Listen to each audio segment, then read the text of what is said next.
오늘 역대하 11장 말씀 전체 내용을 본문으로 삼아서 르호보암의 이야기를 두 번째 살펴보도록 하겠습니다. 지난주 살펴보았던 것처럼 솔로몬의 아들 르호보암은 왕으로 즉위식을 하기 위해 북쪽 땅에 갔다가 3일 만에 급히 도망쳐 옵니다. 르호보암 입장에서는 단 며칠 만에 말 한마디 잘못해서 두 눈 뻔히 뜨고 나라의 상당 부분을 잃어버리고 만 겁니다. 나라는 둘로 나뉘어졌습니다. 이스라엘 전체 12지파 가운데 겨우 2지파만이 르호보암을 따르게 된 겁니다. 지파 숫자로 따지면 물려받은 지파가 12개였는데 2개만 다스리는 사람, 6분의 1로 나라가 찌그러들어버리고 만 겁니다. 여러분, 르호보암이 이 일을 생각하면 할수록 얼마나 분했겠습니까? 그리고 이런 현실이 또 얼마나 기가 막혔겠습니까? 할아버지 다윗이 어떻게 이루어 놓은 나라인데 하나님께서 아버지 솔로몬에게 은혜를 베푸셔서 얼마나 창대하게 만드신 나라인데 내 대에 와서 그 나라를 다 이렇게 망가뜨려 버렸다는 그 부담감이 여러분 르호보암에게 얼마나 컸겠습니까? 그래서 그는 예루살렘으로 돌아오자마자 이 나라를 다시 되찾겠다라고 전쟁을 일으킵니다. 그 내용이 1절에 기록되어 있죠. 르호보암이 예루살렘에 이르러 유다와 베냐민 족속을 모으니 택한 용사가 18만 명이라. 이스라엘과 싸워 나라를 회복하여 르호보암에게 돌리려 하더니. 역대기를 기록하고 있는 이 기록자는 르호보암이 싸우고자 하는 대상을 이스라엘이었다라고 말을 합니다. 이제 이스라엘은 더 이상 하나님의 백성을 칭하는 용어가 아니게 된 겁니다.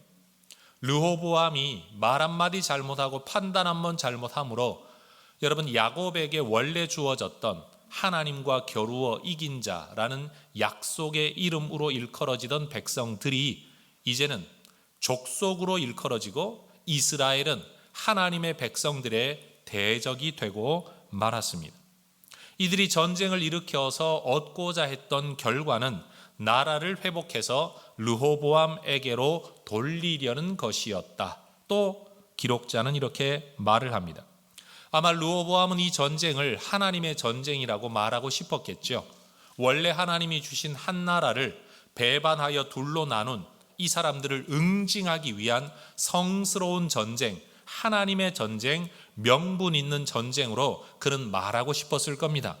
그러나 하나님의 관점에서 이 기록자는 이것이 하나님의 뜻에 의한 전쟁이 아니고 그저 한 사람의 통치력을 회복하기 위한 개인적인 전쟁일 뿐이다. 이렇게 해석을 합니다. 르호보암에겐 명분이 있었습니다. 백성들에게도 명분은 있었습니다. 그런데 하나님이 편들어주지를 않으셨습니다. 여러분, 우리가 이 땅을 사는 동안에 우리 예수 믿는 사람들이 조심해야 될 일이 바로 이겁니다. 누가 봐도 명분 있는 일인데 하나님께서는 원치 않는 일이 있을 수 있다는 겁니다. 네가 생각해도 내가 생각해도 이건 마땅한 일이라고 여겨지는데 하나님께서 원치 않는 일이 있을 수 있다는 사실. 바로 이 르호보암이 만난 현실이 그러한 것이었습니다.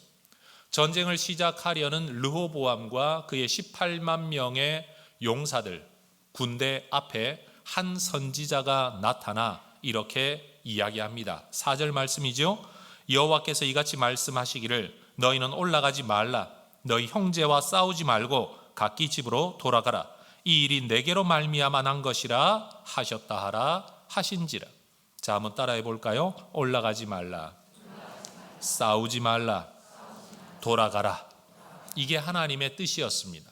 하나님의 명령이었습니다. 네가 하려고 하는 이 일이 명분 있는 일이라도 내 뜻은 아니다. 너는 옳다고 여기겠지만 내 뜻이 아니다. 올라가지 마라, 싸우지 마라, 돌아가라. 르호보암과 남유다 백성들 입장에서는 북이스라엘이 배반자였습니다. 반역자 무리였습니다. 그러나 하나님께서는 이스라엘 백성들, 남유다 백성들에게 북이스라엘을 이렇게 호칭하십니다. 너희 형제. 여러분, 전쟁을 하러 나오려면 저 나쁜 놈들, 저 죽일 놈들, 이렇게 해야 전쟁이 되는 것 아닙니까? 그런데 그들은 그렇게 사람들을 선동하여 전쟁을 일으키는데 하나님은 뭐라고 말씀하시느냐? 너희 형제. 여러분, 형제와 어떻게 싸울 수가 있겠습니까? 르호보암 입장에서는 자신을 지지해 주지 않는 하나님과 선지자가 얼마나 섭섭했겠습니까? 또 왕의 명령을 따라 전쟁하겠다고 따라 나선 백성들을 다시 돌아가라고 하시는 하나님의 말씀 앞에 백성들은 또 얼마나 무안했겠습니까? 여러분, 한 개인이 시작한 어떤 일, 그것도 구상 단계에 있는 게 아니라 여러분, 돈 들이고 시간 들여서 거의 마지막 막바지에 와 있는 일을 포기하고 내려놓는 것, 한 개인에게도 결코 쉬운 일이 아니지 않습니까? 그런데 지금 왕이 명령을 내려 18만 명의 군사가 다 동원되어져서 전쟁하러 나가려고 하는데 집으로 가라. 그러면 르호보암 입장에서는 앞으로 나는 이 나라를 어떻게 다스리나, 내 말의 권위가 다 떨어지고 이렇게 중대한 일을 이렇게 쉽게 결정하고 하나님 앞에 물어보지도 않고 했다가 하나님 때문에 주저앉게 된다면 하나님 앞에서 면목 없고 백성들 앞에서 면목 없고 나는 앞으로 이 땅의 왕으로 어떤 리더십을 발휘할 수 있을까? 여러분, 르호보암이 얼마나 고민을 많이 했겠습니까? 그런데 그럼에도 불구하고 여러분, 유다의 백성들과 르호보암은 이 말씀에 순종합니다. 4절 마지막 부분은 말하죠. 그들이 여호와의 말씀을 듣고 돌아가고 여로보암을 치러 가던 길에서 되돌아왔더라.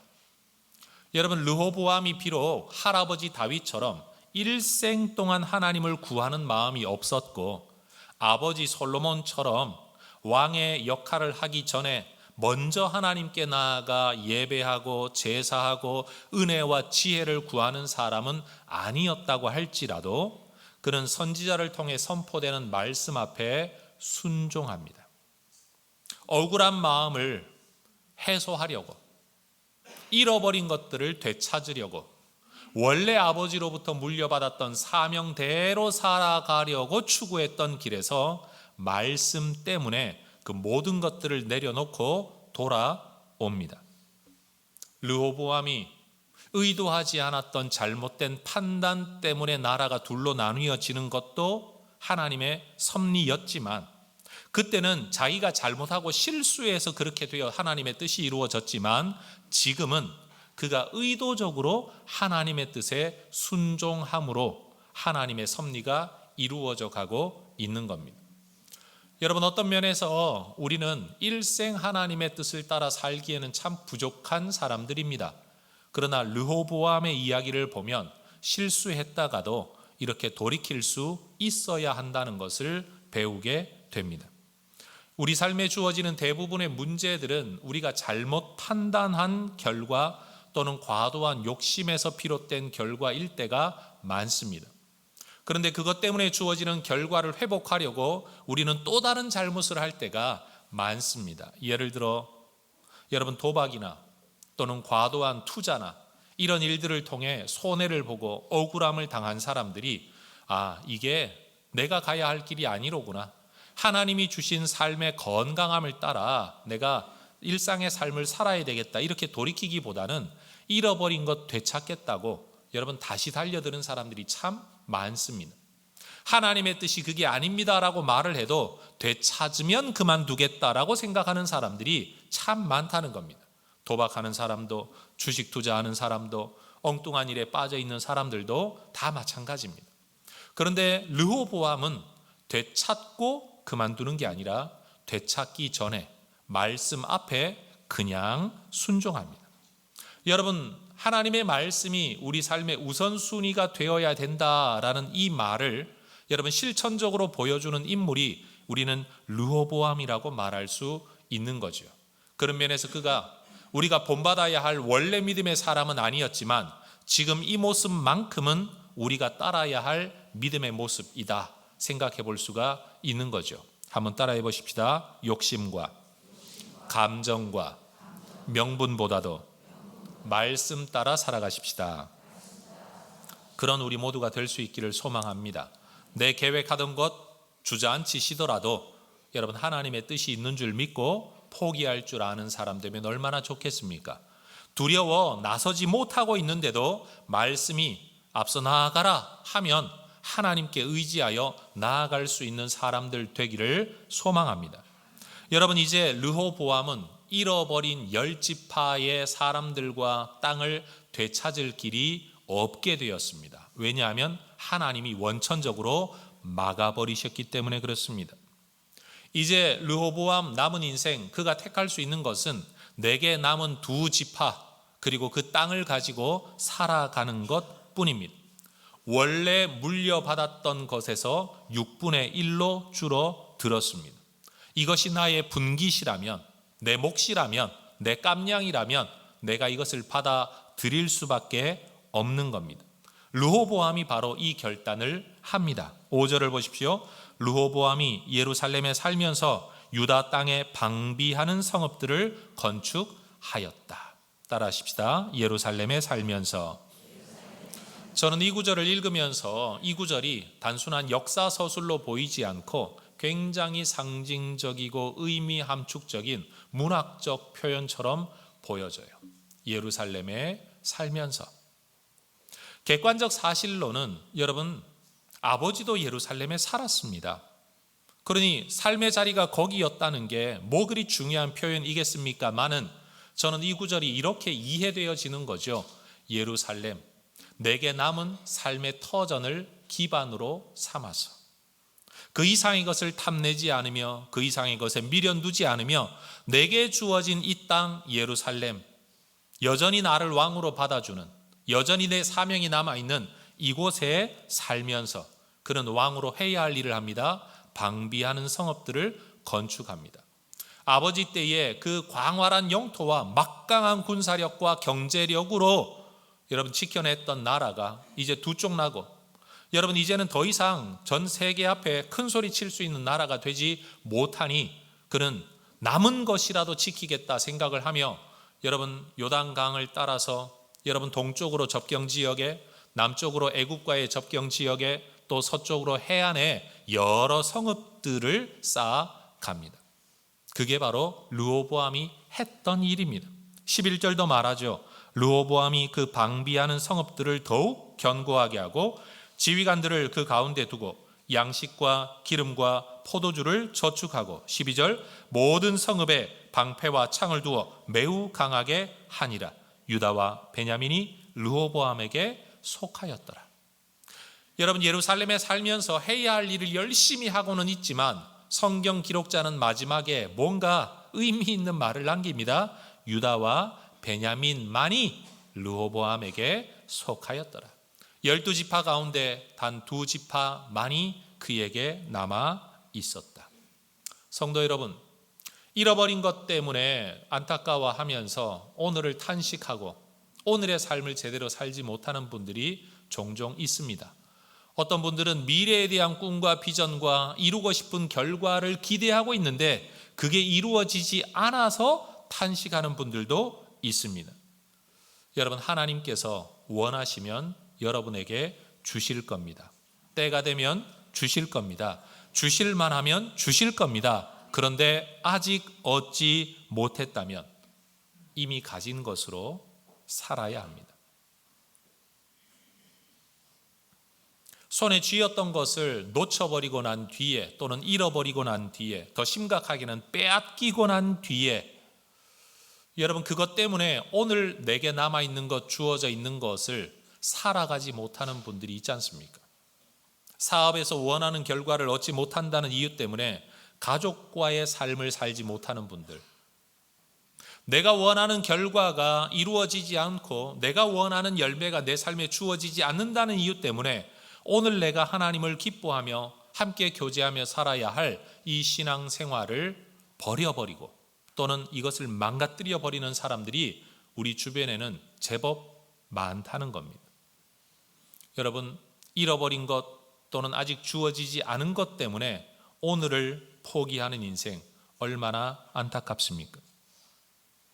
여러분 직장을 잃어버려도 가족은 남아있지 않습니까? 직장을 잃었다는 이유 때문에 가족과의 삶마저도 스스로 포기해버리면 우리의 삶은 더 비참해집니다. 여러분, 이미 주어진 것, 아직 남아있는 것, 그 삶을 여러분 감사로 기쁨으로 살아낼 수 있는 우리 모두가 되기를 원합니다. 그런 면에서 늘 세상에서도 이런 말 자주 하죠. 오늘을 살아라. 현재를 살아라. 여러분, 살다 보면 불분명한 것들이 참 많습니다. 그러나 불분명한 것들도 많지만 분명한 것은 더 많습니다. 하나님이 우리에게 안 주신 것도 많습니다. 그러나 이미 주신 것도 많습니다. 한번 따라 하십시다. 예루살렘에 살면서, 한 번 더요. 예루살렘에 살면서 많은 것을 잃어버렸지만 여전히 내 삶의 터전, 내 왕궁이 남아있고 나를 왕으로 받아들여주고 내 통치력이 있고 그리고 내가 해야 할 일이 있는 그 예루살렘에 살면서, 여러분이 살아가야 할 예루살렘은 어디입니까? 여러분, 여전히 많은 것들을 잃어버렸겠지만 여전히 남아있는 예루살렘이 있을 겁니다. 여러분, 바로 그 삶을 우리 모두가 살아낼 수 있기를 소망합니다. 그런 면에서 르호보암은 하나님의 말씀을 따라 결단하여 살아가고 하나님의 뜻 안에서 주어진 것으로 만족하며 살아갑니다. 말씀 따라 주어진 섭리 안에서 살 때 바로 그때 하나님께서 르호보암에게 복을 주십니다. 13절입니다. 온 이스라엘의 제사장들과 레위 사람들이 그들의 모든 지방에서부터 르호보암에게 돌아왔답니다. 잃어버린 땅은 되돌려받지 못했습니다. 그런데 특별한 사람들이 그에게로 모여 들어옵니다. 누구입니까? 제사장들과 레위 사람들입니다. 여러분, 하나님의 백성 공동체의 종교적 책임, 신앙적 책임, 하나님과의 관계를 책임졌던 지도자들이 북이스라엘 땅을 버리고 망명해서 남쪽으로 다 내려왔다는 겁니다. 14절을 보십시오. 레위 사람들이 자기들의 마을들과 산업을 떠나 유다와 예루살렘에 이르렀답니다.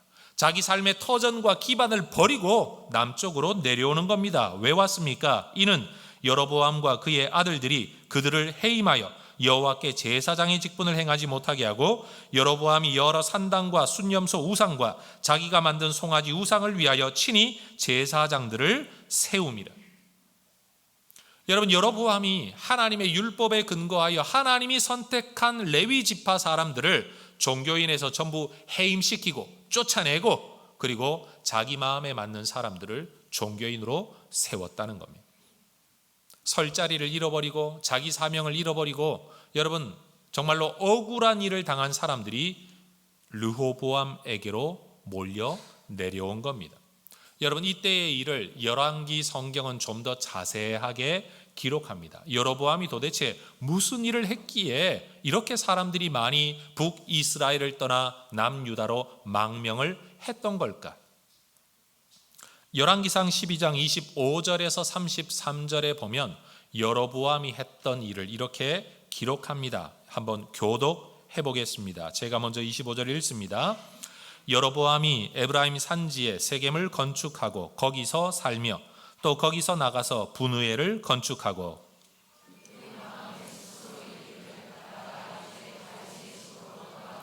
만일 이 백성이 예루살렘에 있는 여호와의 성전에 제사를 드리고자 하여 올라가면 이 백성의 마음이 유다 왕 된 그들의 주 르호보암에게로 돌아가서 나를 죽이고 유다의 왕 르호보암에게로 돌아가리로다 하고 이에 계획하고 두 금송아지를 만들고 무리에게 말하기를 너희가 다시는 예루살렘에 올라갈 것이 없도다. 이스라엘아, 이는 너희를 애굽 땅에서 인도하여 올린 너희의 신들이라 하고 하나는 베델에 두고 하나는 다한에 둔지라. 이 일이 죄가 되었으니 이는 백성들이 단까지 가서 그 하나에게 경배함이더라. 그가 또 산당들을 짓고 레위 자손 아닌 보통 백성으로 제사장을 삼고 여덟째 달 곧 그 달 15째 날로 절기를 정하여 유다의 절기와 비슷하게 하고 제단에 올라가되 베델에서 그와 같이 행하여 그가 만든 송아지에게 제사를 드렸으며 그가 지은 산당의 제사장을 베델에서 같이 세웠더라. 읽습니다. 그가 자기 마음대로 정한 날 곧 8째 달 15째 날로 이스라엘 자손을 위하여 절기로 정하고 베델에 쌓은 제단에 올라가서 분향하였더라. 하나님의 은혜와 선택으로 북이스라엘의 왕이 되기는 했지만 여로보암에게는 자격지심, 컴플렉스가 있었던 것 같습니다. 왜냐하면 나는 솔로몬의 아들이 아니다. 이 왕권에 대한 정통성이 내게는 없다. 그런데 사실 왕의 아들이 아닌데 왕이 되었다는 입장에서 보면 다윗도 마찬가지 아닙니까? 사울의 아들이 아니었지만 이스라엘의 왕이 되었습니다. 정말 자격 없는 내가 이 땅의 왕이 되었다. 그 앞에서 다윗은 하나님의 은혜로 이 자리에 이르렀으니 하나님 붙들고 하나님이 주시는 복 안에서 내가 이 자리를 지키겠다. 전심으로 하나님을 구하는 자가 되었습니다. 그런데 반면 여로보암은 하나님의 은혜로 왕이 되었는데 이거 잃어버릴지도 모르겠다. 특별히 북이스라엘의 많은 백성들이 여전히 하나님께 제사하기 위하여 남유다에 있는 예루살렘의 성전에 제사하러 왔다 갔다 하다가 그들의 마음이 야 이럴 바에야 남유다에 속해 사는 게 낫지 않겠냐. 저 여로보암 하나만 없애버리고 나라를 다시 하나로 만들자. 이렇게 되지는 않을까 염려하기 시작했습니다. 하나님이 주셨으면 하나님이 지켜주실 거라고 믿어야 되는데 이 믿음이 없으니까 이 자리를 잃어버릴 것에 대한 두려움 때문에 이 자리를 지키고자 하는 욕심 때문에 성경을 보면 이에 계획하고 자기 마음대로 종교인들을 자기 사람을 세웁니다. 남유다와는 구별된 정책을, 차별된 정책을 실행하는 거죠. 그리고 눈에 보이는 우상 송아지를 남쪽 베델의 북쪽 끝에 있는 단이라는 지역에 세워놓고 이게 하나님이다. 여기서 제사해라. 그런데 사람들이 또 절기가 있으면 남유다로 갈까봐 남유다에 있는 절기 날짜와 똑같은 날짜에 가짜 절기를 만들어서 사람들이 마음이 흩어지지 않도록 여로보암이 잔꾀를 쓰는 겁니다. 정치적인 이유 때문에 하나님을 향한 신앙을 완전히 변질시켜버린 진정한 배신자와 배반자가 되고 있는 거죠. 여러분, 은혜로 주어진 길을 은혜로 걷지 못하는 염려와 걱정과 불안과 두려움과 욕심 때문에 믿음의 길을 걷지 못하는 여로보암. 그래서 믿음의 사람들은 그를 떠납니다. 땅 버릴 수 있다. 믿음을 위해서라면 나는 조상으로부터 물려받은 내 가업마저도 나는 떠날 수 있다. 여러분, 여로보암의 우상 숭배를 피해 남쪽으로 내려온 사람이 종교 지도자들만 있었던 건 아닙니다. 16절을 한번 보십시오. 이스라엘 모든 지파 중에 마음을 굳게 하여 이스라엘의 하나님 여호와를 찾는 자들이 레위 사람을 따라 예루살렘에 이르러 그들의 조상들의 하나님 여호와께 제사하고자 하였다. 진짜 하나님께 올바른 신앙으로 예배하고자 하는 자들이 레위 사람들을 따라 함께 내려왔다. 엄청난 엑소더스이죠. 또 다른 믿음의 길을 찾기 위한 희생적 탈출. 여러분, 이렇게 됨으로 말미암아 북이스라엘은 어떤 면에서 하나님을 전심으로 찾는 사람들은 남지 않은 나라가 되고 말았습니다. 여로보암이 믿음의 길을 걷지 않음으로써 거기에 남는 사람들은 믿음의 길을 걷기 싫어하는 사람, 우상 숭배의 길을 걷고자 하는 사람들만이 북쪽에 남게 된 거예요. 반면 남유다 르호보암은 어떻게 된 겁니까? 하나님의 말씀에 순종해서 하나님이 주신 자리에서 내게 남은 분깃 들고 한번 믿음의 삶 살아보겠다 결심할 때 그가 북쪽에다가 삐라를 뿌린 게 아니지 않습니까? 홍보전 한 게 아니지 않습니까? 여러분, 첩보전을 펼친 게 아니지 않습니까? 북쪽 사람 선동한 건 아니지 않습니까? 그런데도 믿음의 길을 걷고자 하는 사람들이 남쪽으로 내려옵니다. 아마 그 사람들 중에 상당수는 너는 네 집이나 돌아봐라, 우리가 다윗 집안과 무슨 상관이 있느냐라고 말했던 사람들도 있었을 겁니다. 여러분, 정책은 마음에 들지 않았지만 그래도 하나님을 섬기고자 한다면 어쩔 수 없이 우리는 남쪽을 택하겠다. 고역과 무거운 짐, 무거운 멍에를 지더라도 우리는 믿음의 길을 택하겠다. 르호보암이 어떤 사람입니까? 내 새끼손가락이 아버지 허리보다 굵다. 여러분, 이렇게 말했던 사람 아닙니까? 그런데도 그렇게 통치하는 왕 밑에서라도 나는 믿음의 온전함을 지키겠다고 사람들이 결단한 겁니다. 르호보암이 그들을 불러들인 것이 아니었다는 것 우리는 주목해야 합니다. 여러분, 르호보암이 하나님을 전심으로 구하는 길을 걸었을 때 그가 사람들에게 무슨 영향력을 미치려고 하지 않았음에도 불구하고 하나님을 찾는 사람들이 그 주변에 모여들었습니다.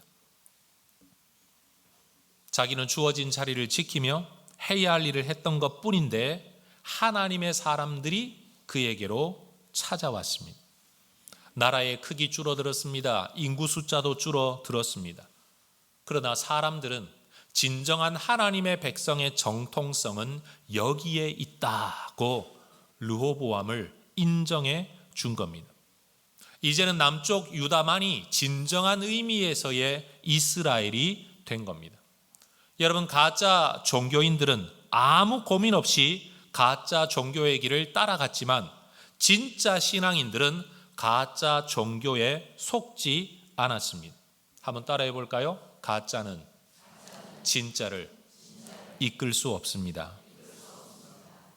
여러분, 우리가 누군가를 이끌어서 바른 길로 돌아오려고 하는 게 아니라 내가 바른 길을 가면 바른 길을 가고자 하는 사람들은 우리 주변으로 모여들 것입니다.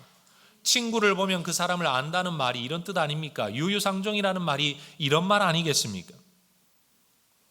여러분, 어쩌면 내 옆에 진실한 사람이 없다, 내 옆에는 참 믿음의 사람이 없다, 어쩌면 그것은 내가 진짜가 아니기 때문에 그럴지도 모릅니다. 여러분, 르호보암, 그는 절대로 자기 나라를 넓히려고 애쓰지 않았습니다. 그저 자기가 할 일을 했을 뿐입니다. 그런데 하나님께서 믿음에 순종하는, 말씀에 순종하는, 주어진 삶의 자리를 지켜내는, 해야 할 일을 하는 성실한 이 사람, 겁먹들지 않고 헛붕들지 않고 헛바람 들지 않은 이 르호보암에게 그가 원하지도 기대하지도 심지어 기도하지도 않았던 하나님의 사람들을 모아 주시는 겁니다. 그 결과가 뭡니까? 17절입니다. 그러므로 3년 동안 유다 나라를 도와 솔로몬의 아들 르호보암을 강성하게 하였으니 이는 무리가 3년 동안을 다윗과 솔로몬의 길로 행하였음이더라.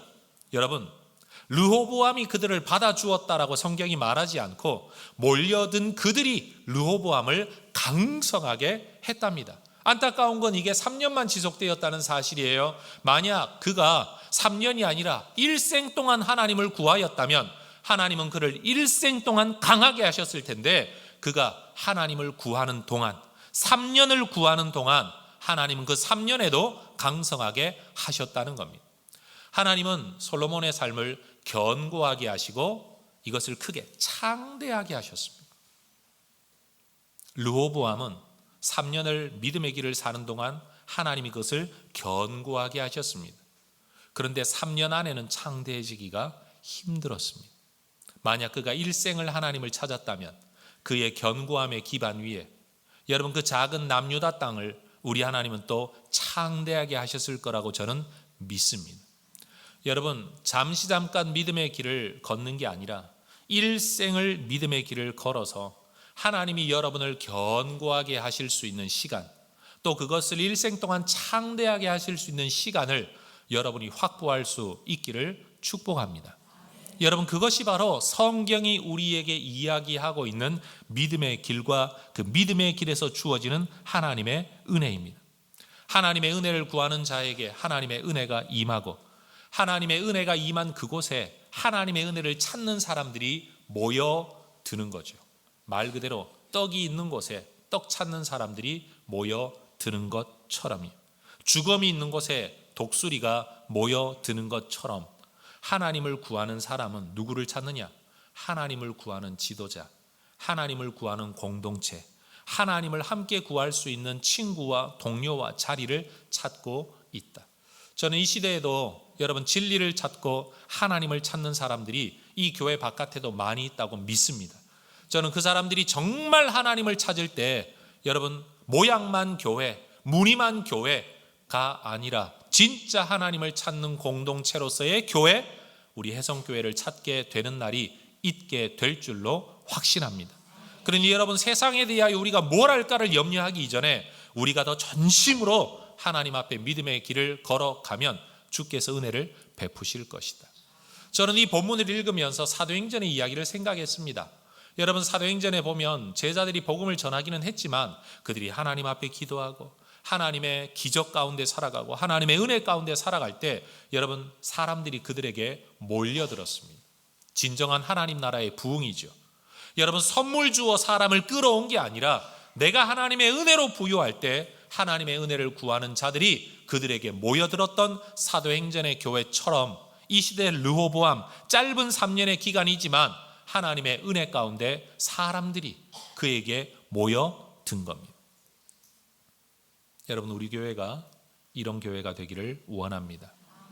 교회들이 하나님 구하는 건 약하고 하나님께 전심으로 나아가지도 않고 기도하지도 않고 말씀에 집중하지도 않으면서 단순히 교회를 키우고 교세를 늘리고 사람들에게 복음을 전하겠다라고만 말하는 게 아니라 우리가 전심으로 하나님을 구하기 때문에 하나님을 찾는 사람들, 진리를 찾는 사람, 진짜 생명을 찾는 사람들이 여러분, 우리에게로 모여드는 은혜, 우리가 꿈꾸어야 할 교회의 모습인 줄로 믿습니다.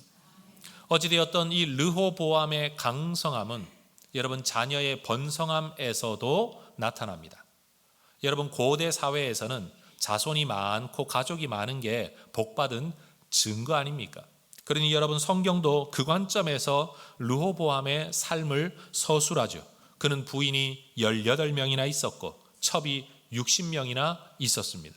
이 자체는 믿음의 모습은 아닙니다. 그런데 그들을 통해 아들이 28명, 딸이 60명이나 되는 번성함의 복을 누렸다. 여러분, 성경이 말하고 있는 모습은 여러분, 윤리적으로 이 문제를 평가하는 게 아니라 하나님의 은혜 안에서 그가 누렸던 삶, 그가 꿈꾸었던 것, 원했던 것, 추구했던 것들이 어떻게 이루어졌는가를 보여주고 있다는 겁니다. 저는 오늘 본문에서 르호보암과 여로보암이라는 두 사람의 길을 우리가 깊이 가슴에 새기기를 원합니다. 르호보암의 이야기는 지혜롭지 못한 길을 가다가도 믿음으로 돌아서서 힘쓰며 자기에게 주어진 삶을 살아가면, 순종하며 자기 삶을 살아가면 하나님께서 반드시 복 주신다는 것을 보여주는 한 증거가 됩니다. 그가 말씀에 순종할 때, 억울함과 욕심을 내려놓고 말씀에 순종할 때, 탄식하며 오늘을 사는 게 아니라 그 작은 땅덩어리와 작은 백성을 가지고서라도 하나님 앞에 주어진 사명의 길을 걸어갈 때 하나님은 그에게 복을 주셨습니다. 여러분, 성경 11절에 이런 표현이 있지 않습니까? 더욱 견고하게 하고, 12절 매우 강하게 하니라, 17절 르호보암을 강성하게 하였다, 23절 그가 견고한 성읍을 가지고 있었고 그것을 자기의 자손들에게 나누어 주었다. 하나님께서 실수했던 르호보암도 돌이키고 순종하면 견고하게 하신다. 여러분, 한 번의 실수가 영원한 실수가 되지 않아야죠. 또 한 번의 믿음이 영원한 믿음이 되지도 못한다는 것을 우리는 알아야 합니다. 우리가 전심으로 하나님을 구하는 그 마음 붙들고 살아가면 여러분, 하나님께서 우리에게 은혜 주실 줄로 믿습니다. 사람들은 말합니다. 하나님의 뜻을 모르지 않습니까? 그러나 여러분, 우리는 정말 하나님의 뜻을 정확히 알 수 없는 존재이지만 그래도 분명히 주어진 하나님의 뜻이 있습니다. 내가 하나님의 뜻이라고 붙들고 사는 게 하나님의 뜻인지 아닌지 어떻게 압니까? 라고 질문하는 분들이 있습니다. 저는 그럴 때 이렇게 설명드리고 싶어요. 여러분의 아이들이 내가 이렇게 하면 엄마가 싫어하실 거야, 아빠가 싫어하실 거야, 아니면 엄마 아빠가 좋아하실 거야 라고 어떤 일을 행했는데 그 이야기를 듣는 여러분이 아니야, 난 그렇지 않아, 굳이 그렇게까지 할 필요 없었는데, 여러분, 이런 상황이 될 때 여러분은 자녀들에게 바보다, 어리석다 라고 말을 합니까? 아니죠. 그런 마음을 가지고 그런 태도를 가지고 살아가는 그 아이가 얼마나 귀합니까? 그럴 때는 야, 이럴 땐 이렇게 해도 돼 라고 가르쳐 주지 않습니까? 그리고 속으로는 아이에게 더 많은 점수를 주지 않습니까? 하나님도 마찬가지입니다. 여러분, 하나님의 뜻이냐 아니냐를 따지지 말고 내가 알고 있는 성경 안에서, 내가 알고 있는 믿음 안에서 하나님이 좋아하실 만한 일이라면 열심히 하려고 하고, 하나님이 좋아하시지 않을 것 같으면 안 하는 그 자체가 양심의 신앙 기준이 되거든요. 좋아하실 것 같지 않은데도 여러분, 내가 의도적으로 하는 그 자체가 이미 하나님을 내 마음속에 비중을 두고 있지 않다는 증거 아닙니까? 좋아하시는 것 같은데도 안 한다는 자체가 이미 그 자체가 불신앙이라는 거예요. 기준이 이거냐 저거냐를 두지 말고 내 마음의 태도와 방향과 중심이 어떠하냐, 이걸 돌이켜 보는 것이 훨씬 더 중요한 기준이 된다는 겁니다. 여러분, 하나님은 하나님의 뜻을 모르고 르호보암이 새끼손가락과 허리를 운운할 때 여러분, 그에게 잘못된 결과가 오기는 했지만 분명히 주어진 말씀 앞에 순종하는 르호보암에게 하나님은 은혜를 베푸셨습니다. 몰라서 한때 잘못 생각해서 실패와 실수할 수 있습니다. 그러나 여러분, 분명한 말씀 앞에서는 순종해야 되지 않겠습니까? 그렇게 돌이키면 하나님은 우리에게 은혜를 베푸십니다. 반면 여로보암은 우리에게 어떤 모습을 보여줍니까? 하나님의 선택을 받아 한 나라의 왕이 되었다고 할지라도 불신 때문에, 욕심 때문에, 두려움 때문에 믿음의 길 걷지 않고 자기 마음대로, 자기 계획대로, 자기 의사대로 믿음의 길 떠나서 내 자리 한번 지켜보겠다, 내 삶을 견고하게 만들어 보겠다라고 할 때 오히려 그의 삶은 허물어졌습니다. 그래서 돌이켜 견고해지는 르호보암, 믿음의 길에서 자꾸만 어긋나 여러분 허물어져 버리는 여로보암. 여러분, 우리는 이 사람들의 모습을 보면서 은혜로 부름 받았다가 거기서부터 불신으로 떠나는 사람, 시작은 좋지 않았지만 그래도 믿음 안에 돌아와 살아가는 사람. 하나님이 누구의 편을 들어주시는가, 하나님의 사람들이 어느 쪽으로 몰려가는가를 보면, 믿음의 사람들이 누구 편에 서는가를 보면 여러분, 누가 복받는 사람이지 알 수 있지 않겠습니까? 여러분, 우리 모두가 하나님의 사람들이 내 편을 들어주고 나를 강하게 해줄 수 있는 그 믿음의 길을 걸어가는 여러분 되시기를 바랍니다. 사람들을 설득하고 사람들을 동원하고 사람들을 충동질해서 내 편 만드는 게 아니라 내가 하나님의 길을 잘 추구하며 살아가면 그렇게 믿음을 추구하는 사람들이 내 옆에 모여드는, 그래서 나는 하나님만 바라보고 살았는데 사람들이 내 주변에 모여드는 이 진짜 복을 누리는 우리 혜성의 가족들 되시기를 주의 이름으로 축원합니다. 그런 면에서 여로보암과 르호보암의 삶도 역대기가 기록하고 있는 중요한 한 가지 잣대, 그 기준대로 이루어졌음을 우리는 볼 수 있죠. 역대하 7장 14절의 말씀을 읽고 말씀을 마치도록 하겠습니다. 함께 읽습니다. 내 이름으로 일컫는 내 백성이 그들의 악한 길에서 떠나 스스로 낮추고 기도하여 내 얼굴을 찾으면 내가 하늘에서 듣고 그들의 죄를 사하고 그들의 땅을 고칠지라. 지금 우리가 살아가고 있는 내 삶의 방식을 이대로 지키면 믿음의 사람들이 내 주변으로 모여들지, 하나님이 나를 견고케 하실지 한번 깊이 묵상하면서 실수 가운데서라도 돌이켜 믿음의 길, 순종의 길, 하나님 찾는 그 길 걸어 하나님이 주시는 복 함께 누리는 우리 모두가 되기를 축복합니다. 기도하겠습니다.